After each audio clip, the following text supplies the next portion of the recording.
Hello guys, तो आपके लिए daily dose of body building updates मैं लेकर आ गया हूँ। और आज की वीडियो में पहले हम बात करते हैं हार्डी चुपन की। तो हार्डी गाइस उसी तरह से अभी भी ट्रेन कर रहे हैं, कोई भी ढील नहीं छोड़ रहा है हैनी इनके साथ। वही इंटेंसिटी है, वही फोकस है। आप हैवी लिफ्टिंग करते हुए हार्डी को यहाँ पर देख सकते हो। तो Haney is trying to keep things tight for him, क्योंकि सैमसन का एट द सेम टाइम पता लग ही गया है कि वो कंफर्म है अब आर्नो क्लासिक यूके में। तो वो बात लगे कि हार्डी चुपन अभी सैमसन से बहुत ज़्यादा आगे हैं। उसके बाद भी हैनी कोई भी मिस्टेक नहीं करना चाहते। प्लस गाइस कोच हो तो ऐसे, आपने अगर ये वीडियो नहीं देखा हैनी का तो you should go and watch it, because इस वीडियो को देखकर आपको पता लगा कि सिर्फ एथलीट ही नहीं बल्कि एक कोच भी कितना ज़्यादा स्ट्रेस्ड होता है आपके लिए। और नो डाउट हैनी रैम्बोर्ड इस वक्त टॉप के कोच हैं, बिकॉज जिस तरह का फोकस और जिस तरह की डेडिकेशन अपने एथलीट के लिए ये दिखाते हैं, that is way beyond everything guys. क्योंकि गाइस इस वीडियो में आप देखोगे कि हैनी किस तरह अपने टोस पर थे।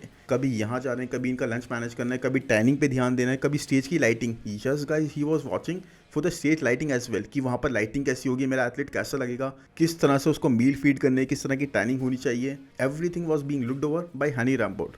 तो दैट वाज अमेजिंग। और हार्डी के लिए यहाँ पर जीतना अब पहले वाले शो से भी ज़्यादा इंपॉर्टेंट है। देखो बहुत ज़्यादा पॉसिबल है कि हार्डी चुपन ये शो जीतने वाले हैं, मतलब 1% चांस होगा शायद जहाँ सैमसन जीत जाए। उसके बाद भी कोई भी ढील नहीं छोड़नी, because you are as good as your last show. तो अगर लास्ट शो, जैसे फर्स्ट शो तो इन्होंने जीत लिया, अब ये वाला लास्ट शो होगा हार्डी चुपन का इस सीजन का, मिस्टर ओलंपिया से पहले। और अगर यहाँ हार्डी किसी तरह से भी हार गए तो पूरा मोमेंटम जो अभी तक बनाया है वो ब्रेक हो जाएगा। अभी इनको ये मोमेंटम कैरी करना है और उसके लिए इनको यहाँ पर भी विक्ट्री पाना बहुत ज़्यादा ज़रूरी है। तो मुझे नहीं लगता कि हार्डी के लिए कोई भी दिक्कत आने वाली है, स्पेशली जब सैमसन डॉटा माइलोस के साथ ट्रेन भी नहीं कर रहा है। लेकिन उसके बाद भी अपनी तरफ से कोई कमी नहीं छोड़नी। तो एनीवेज अब चलते हैं नेक्स्ट अपडेट पर। और नेक्स्ट अपडेट है हमारे पास वेस्ली विजर्ड्स की। और अपनी 6 डे आउट अपडेट में वेस्ली हमें हद से ज़्यादा श्रेडेड और ड्राई लग रहे हैं। मतलब यही है कि दोनों शोज के बीच में इतना ज़्यादा डिफरेंस था नहीं, तो वो कंडीशन अच्छे से मेंटेन करी जा सकती थी। बट यस गाइस, वेस्ली के बहुत ज़्यादा चांसेस हैं यहाँ पर एक अच्छी टक्कर देने के रमॉन के, बिकॉज 2 वीक्स के पीरियड में रमॉन बहुत ज़्यादा इंप्रूवमेंट्स नहीं कर सकते, राइट। लेकिन यहाँ वेस्ली का मोमेंटम खराब भी हो सकता है। बाकी यहाँ पर इस वीडियो में सबसे इंपॉर्टेंट बात जो मैं आपके साथ डिस्कस करना चाहता था वो ये थी कि क्रिस ने अभी रिसेंटली एक बात बोली जो कि शायद वेस्ली के फैंस को अच्छी नहीं लगी होगी।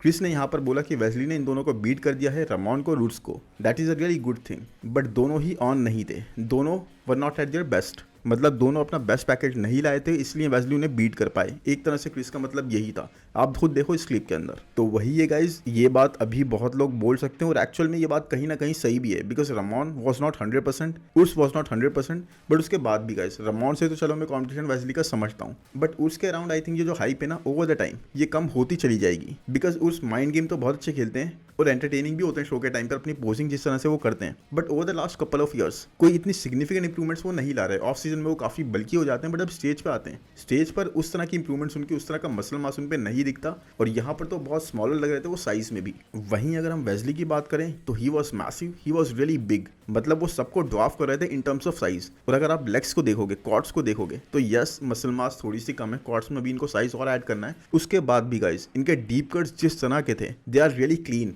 ओल्ड टाइम की इनको बॉडी बिल्डर इसीलिए बोला जाता है बिकॉज क्लासिक लाइंस इनकी जो हैं वो बहुत ही सुपीरियर हैं, बिल्कुल ओल्ड टाइम जैसी। कितने ज्यादा डीप कट्स इनकी क्वाड्स पे पड़ते हैं, best classic frame, no doubt in that. हाँ, इनको मोर हैमस्ट्रिंग्स और ग्लूट्स अभी भी चाहिए, अभी भी इनको बिंग करना पड़ेगा उन चीज़ों को अगर बहुत ज़्यादा कंपेटिटिव होना है, या फिर रमॉन अगर अपने 100% पर आ गए तो यही चीज़ें वेस्ली को जो बहुत ज़्यादा एक फाइटिंग एज देंगी। लेकिन अभी के लिए मुझे नहीं लगता कि वेस्ली के लिए यहाँ कोई दिक्कत आने वाली है, बिकॉज 2 वीक्स का टाइम एक बहुत ही कम टाइम होता है किसी भी एथलीट के लिए अपने आप को दोबारा रीगेन करने के लिए। और रमॉन डिनो यस साइज में भी कम थे और कंडीशनिंग वाइज भी और क्वाड्स में सेपरेशन वैसी नहीं थी। 2 वीक्स में उस तरह का साइज वो पुट ऑन नहीं कर सकते। और सबसे इंपॉर्टेंट बात गाइस, सबसे इंपॉर्टेंट बात जो बोली गई थी रमॉन के लिए वो ये थी कि उनकी पोजिंग ने उनको सबसे ज्यादा इंपैक्ट करा था। और पोजिंग के मामले में वेस्ली इस वक्त रमॉन से बहुत ज्यादा आगे। तो अब देखते हैं गाइस क्या रहता है इस शो में। बहुत ज्यादा कंपेटिटिव हमें लगने वाला है, बिकॉज रमॉन अपना 100% तो देंगे, लेकिन Wesley is already going in with a momentum. बाकी चलते हैं नेक्स्ट अपडेट पर, जो कि आर्नोल्ड स्पोर्ट्स से रिलेटेड। तो अभी गाइस ये चीज निक स्ट्रेंथ पावर जो एक इंटरनेशनल चैनल है उसने भी कवर करी थी कि आर्नोल्ड स्पोर्ट्स ने एक पोस्ट डाला जिसके अंदर उन्होंने जे कटलर के कमेंट को हाईलाइट कर दिया, जहां पर वो फिलहीथ को टैग करके बोल रहे हैं 500K, और उसी कमेंट में सीसी कर रहे हैं Hany Rambod. What does it mean? इसको जानने के लिए पहले कैप्शन भी पढ़ लेते हैं। तो आर्नोल्ड स्पोर्ट्स का कैप्शन इस पोस्ट पर ये था कि क्या ये गुड अमाउंट है, मतलब 500K क्या ये गुड इनफ अमाउंट है, लोगों को रिटायरमेंट से भी वापस लाने के लिए। तो ये एक बहुत बड़ा क्वेश्चन है गाइस, मतलब अब people will actually consider Arnold classic में कम्पीट करने का, because 500K is a really good amount और लाइफ चेंजिंग अमाउंट है किसी के लिए भी। हाँ, आर्नोल्ड क्लासिक में हम देखते हैं कि इनवाइट बेसिस पे होता है, अगर हो सकता है ये फिलहीद को इनवाइट कर सकते हैं दोबारा से, और अगर फिलहीद का मन करे तो वो शायद कम्पीट करने को चूज भी कर सकते हैं। वैसे फिलहीद एक ऐसे कंपेटिटर हैं जिन्होंने ऑफिशियली अभी रिटायरमेंट अपना अनाउंस नहीं करा है, और साइज और मसल मास जिस तरह की वो कैरी कर रहे हैं, जिस तरह की मसल डेंसिटी वो अभी तक कैरी कर रहे हैं राउंडनेस के साथ, वो बहुत दूर नहीं है एक शो के शेप में आने से। मतलब दोबारा से अगर वो चाहें तो फिर से प्रेप वगैरह करके वो आ सकते हैं। मसल मास बिल्कुल भी उनकी डाउन नहीं हुई है। लेकिन क्वेश्चन तो गाइज वही है कि इतनी बड़ी अमाउंट क्या एक्चुअल में लोगों को रिटायरमेंट से बाहर आने के लिए मजबूर कर सकती है? तो मुझे तो लगता है गाइज यस, ये एक अमाउंट ऐसी है कि सच में जो लोग कंसीडर जरूर करेंगे। बिकॉज पहले भी हमने देखा था जे कटलो और फिलहीद के बारे में कि एक कमेंट आया था, आई थिंक इन्हीं के किसी पॉडकास्ट में बात हुई थी कि कोई बहुत बड़ी अमाउंट हो जो लाइफ चेंजिंग हो, या ऐसी कोई अमाउंट हो जो बिल्कुल कंसिडरेबल हो, तब तो हम सोच भी सकते हैं इस बारे में। तो अब अगर उस बारे में सोचा जाए तो देख सकते हैं। प्लस अगर इतना बड़ा अमाउंट हम देखेंगे किसी भी शो में प्राइस मनी के तौर पे, तो ऐसे कई सारे एथलीट जो शायद रिटायर्ड ना हो बट अब आर्नोल्ड क्लासिक को बहुत ज़्यादा कंसीडर करेंगे, और लाइनअप हमें फ्यूचर में बहुत ज़्यादा अच्छा दिखने वाला है इस शो का। तो ये एक बहुत अच्छी चीज़ हो रही है जो हमें बहुत ज़्यादा देखने में एक्साइटिंग करेगी। तो ये एक बहुत अच्छी चीज़ हो रही है जो एक्साइटमेंट का लेवल इंक्रीज तो डेफिनेटली कर रही है। बाकी इसके बाद नेक्स्ट अपडेट है माइकल क्रिजो की। तो क्रिजो गाइस इस वक्त रियली वर्किंग हार्ड, और भी ज़्यादा मैसिव, और भी ज़्यादा बिगर और बिगर होते जा रहे हैं। पता नहीं कितना मसल मास अपने फ्रेम पर ऐड करना चाहते हैं। बट लास्ट ईयर क्रिजो ने टॉप 10 क्रैक कर लिया था, इवन टॉप 8 भी क्रैक कर लिया था। लेकिन वहाँ पर हमारे कई सारे एथलीट्स नहीं थे, जैसे बिग रैमी नहीं थे, निक वॉकर नहीं थे, राफेल बैंडो नहीं थे। तो अब ये 3 एथलीट्स नहीं थे, तो एक लाइनअप थोड़ा सा कमज़ोर हो गया था। अब ये 3 एथलीट्स होंगे, उसके बाद में क्या ये अपनी प्लेसिंग दोबारा बरकरार रख पाएंगे? ये बहुत ही ज़्यादा मुश्किल होगा। बिकॉज अब राफेल बैंडो को आप देख चुके हो, निक वॉकर के कोई आप समझ नहीं सकते कि निक वॉकर टॉप 6 से टॉप 3 से बाहर होने वाले हैं। प्लस बिग रैमी भी होंगे तो इनसे तो ऊपर ही प्लेस होंगे। क्रिजो को अपने सारे एफर्ट्स इस वक्त अपनी कोर पर, अपने एब्डोमिनल पर, अपनी वेस्ट को कैसे टाइट रखना है उस चीज़ पर डालने पड़ेंगे। लोग कहते हैं कि इनको बैक अपनी इंप्रूव करनी है, यस इंप्रूव करनी है, लेकिन मेरे हिसाब से सबसे ज़्यादा जो इनको इंप्रूव करनी है अपनी कोर है। अपने एब्डोमिनल पर इनको काम करना है। बहुत ज़्यादा थिक वेस्ट इनकी लगती है, कोर को ये बिल्कुल ट्रेन नहीं करते, और वही चीज़ इनको सबसे ज़्यादा इंपैक्ट करेगी। बिकॉज आप देख रहे हो कि लाइनअप में टॉप 6, टॉप 7, टॉप 8 के एथलीट्स जो होते हैं, किस तरह की कोर वो लेकर आ रहे हैं मैन। मतलब इन सारे शोज़ में, ये तो मिस्टर ओलंपिया भी नहीं है, इन बाकी जितने भी शोज़ हो रहे हैं, रीजनल शोज़ भी जो हो रहे हैं, वहाँ पर कैसी कैसी कोर लेके आ रहे हैं एथलीट्स। तो क्रिजो के साथ वही है, मसल मास बहुत है, फ्रेम बहुत अच्छा है, कंडीशन आना कैसे है, इन्होंने लास्ट ईयर इस चीज़ को भी क्रैक कर लिया था, बहुत अमेजिंग कंडीशन में आए थे। अब वही है आपका वो, अगर मसल उस तरह से डिफाइंड है ही नहीं, तो आप कितने ही पील्ड आ जाओ, कितने ही कंडीशन आ जाओ, वो मसल वैसा नहीं लगेगा। तो अब उस मसल को उनको ग्रो करने पर, डेवलप करने पर वर्क करना पड़ेगा, अपने एब्डोमिनल पर काम करना पड़ेगा, वेस्ट को कैसे टाइट रखना है पोजिंग के टाइम पे उस चीज़ पे काम करना पड़ेगा। एब्सोल्युटली गाइस, अगर ये चीज़ हो गई तो Crijo is going to be a force to deal with. But ये चीज़ें करे बिना it's going to be difficult अपनी प्लेस को बनाए रखना ही। बाकी अब उसके बाद गाइस एक बहुत ही इंपॉर्टेंट अपडेट जिसके बारे में ना बहुत ज़्यादा सुर्खियाँ चल रही है इस वक्त, कि आइरिस काइल जो 10 times mister Olympia women's bodybuilding champion है। तो ये एक फीमेल डिवीजन से रिलेटेड न्यूज़ है। तो आइरिस काइल ने अभी रिसेंटली कंप्लेन करी है कि आर्नोल्ड क्लासिक में वुमेन डिवीजन के बहुत कम डिवीजन इंक्लूड करे गए थे। मतलब सारे डिवीजन इंक्लूड करने चाहिए जैसे मेंस के भी होते हैं। तो एक तरह से कमेंट्स में अगर आप देखोगे इनके, तो एवरीवन इज सपोर्टिंग हर, मतलब सब ये बोल रहे हैं कि हाँ इनकी बात सही है, वुमेन डिवीजन को भी ऐसे रिस्पेक्ट दी जानी चाहिए। बट इसी चीज़ पर बॉब ने रिस्पॉन्ड करा, बॉब जो अनाउंसर हैं उन्होंने रिस्पॉन्ड करा कि 95% लोग जो किसी भी शो में आते हैं, जो टिकट्स परचेज करते हैं, वो करते हैं ओपन डिवीजन के लिए, और बाकी 5% बाकी सब डिवीजन्स में डिवाइड हो जाता है, और वुमेन डिवीजन का शेयर उसमें बहुत ही कम होता है। तो तुम्हें रिटर्न ऑन इन्वेस्टमेंट लाना होगा, यानी ROI लाना होगा, सीट्स पर लोगों को बैठाना होगा टू गेट योर शेयर। चाहे वुमेन्स फिजिक बोल लो, वुमेन बॉडी बिल्डिंग बोल लो, वुमेन्स वेलनेस, वुमेन बिकिनी, या फिर इवन मेंस फिजिक को भी उन्होंने इसमें इंक्लूड करा कि जितने भी ये सारे डिवीजन हैं इनमें लोगों की लेस एंड लेस इंटरेस्ट होती है, और उसी हिसाब से इनको फिर वैल्यू दी जाती है। Oh, I'm glad he can increase the prize money for the guys. What about us? Our division isn't even there. What about us? This isn't fair. What's fair?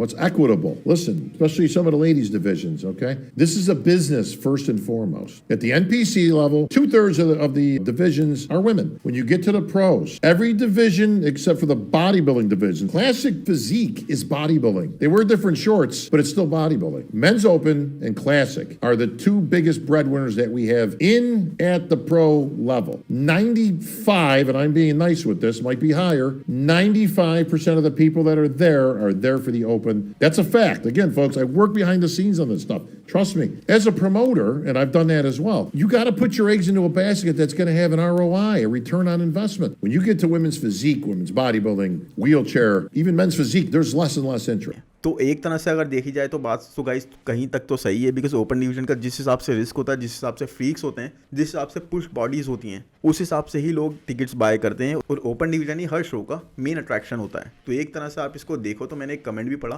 कि ये वुमेन डिवीजन की Ronnie Coleman है, मतलब 10 titles कम नहीं होते guys, right. तो women division की Ronnie Coleman है, उसके बाद भी बहुत कम लोग इनके बारे में जानते हैं, इवन मैं भी नहीं जानता था, फेस वाइज शायद जानता था, उसके अलावा नाम से मैं नहीं जानता था इनको जब तक ऐसी न्यूज़ नहीं आई थी। बाकी आप लोगों में भी मुझे नहीं पता कौन कौन जानता है, कमेंट्स में ज़रूर बताना। तो अगर इनके बारे में इतने लोग नहीं जानते 10 टाइटल्स के बाद भी, तो ये एक अपने आप में एक बहुत बड़ा कंसर्न है। और आई थिंक इस चीज़ का जवाब देता है ये चीज़ कि क्यों वुमेन डिवीजन को इतनी ज़्यादा वैल्यू नहीं दी जाती या फिर हर शो में इंक्लूड नहीं करा जाता। बाकी एक कमेंट तो ये भी था कि एक शो रखा जाए जिसमें सिर्फ वुमेन डिवीजन को इंक्लूड करा जाए, जितने भी वुमेन डिवीजन है ना सबको इंक्लूड करके एक शो करा जाए, कोई भी मैन का डिवीजन उसमें इंक्लूड नहीं करा जाए, और फिर देखते हैं कितने टिकट्स बिकते हैं और उसके हिसाब से डिसाइड होगा कि कितनी वैल्यू इनको दी जानी चाहिए और आर्नल्ड स्पोर्ट्स में कितना ज़्यादा इनको इंक्लूड करा जाना चाहिए। तो बाकी देखते हैं गाइस, ये बहुत ज़्यादा कंट्रोवर्सी टाइप हो गया है because iris Kyle is not the only competitor. इसके अलावा भी कई और वुमेन आ रही हैं आगे निकल के जो कम्पीट करती हैं, जो अच्छी पोजीशन पे रैंक करती हैं, उन्होंने भी सेम ही कंसर्न रेज करा है। बट बॉब का आंसर मुझे काफ़ी अच्छा लगा